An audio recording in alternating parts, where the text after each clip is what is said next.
বর্তমানে আমি যেখানে দাঁড়িয়ে আছি এখানে ব্রিজটা হওয়া একান্ত কামনা করছি, এবং আমি চেষ্টা করব বরেন্দ্র ক্লাবের সাথে কথা বলে যে যদি নলিয়া নদীতে আমাদের 11 নম্বর এবং 10 নম্বরের মাঝামাঝি ব্রিজ হয়, সে ব্রিজটা যেন এখানেই হয়।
মানে এই নদীটা হলো খনন ছিল, বুঝলেন নাই?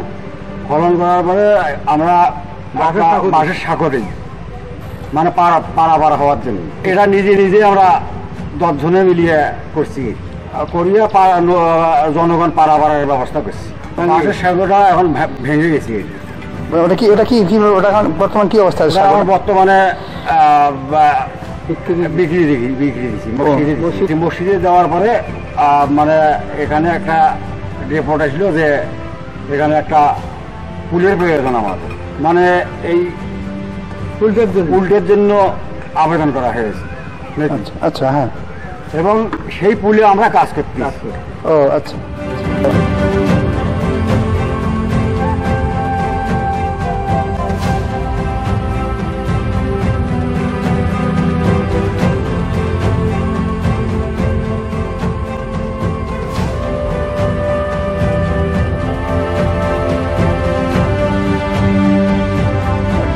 উপকার হচ্ছে আমার ঘরে খুব উপকার হচ্ছে, জনগণ খুব পারাবার হওয়ার ঘটায়। এখানে যে বাঁশের সাঁকো দিয়েছিলাম সবাই মিলে, গ্রামবাসী সবাই মিলে টাকা পয়সা দিয়ে খাটিয়ে বাঁশের সাঁকো দিয়েছিলেন, সে বাঁশের সাঁকোটা ভাঙিয়ে গেছি। ওটা আমরা বিক্রি করি, আমরা মসজিদ ঘরে দিচ্ছি। তারপরে এখন এই যে জনগণে আবদার করছিল পুল দিয়ে, সে পুল আমরা পুল হয়ে গেছে, এখন সেই পুলে আমরা কাজ করছি।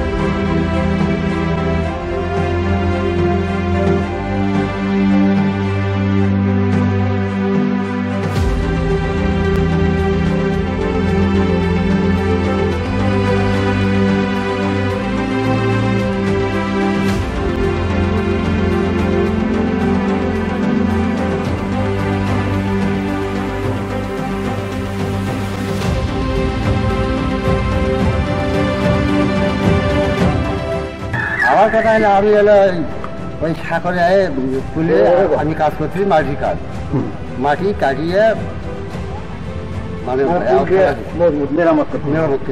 আচ্ছা।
নওগাঁ জেলা। আমরা এখানে আসছি ব্রিজ করবা, ব্রিজের কাম ভালোই হয়েছে, কাজও সুস্থ হচ্ছে, কাজের কোনো সমস্যা নেই। আমরা মিস্ত্রি বলতে চাই, কোনো সমস্যা নাই ব্রিজের। হ্যাঁ, মাল ঠিকভাবে ইঞ্জিনিয়ার যে প্ল্যান সেভাবে তো হচ্ছে না, সবাই প্ল্যান যেভাবে আছে সব প্ল্যান অনুযায়ী হচ্ছে।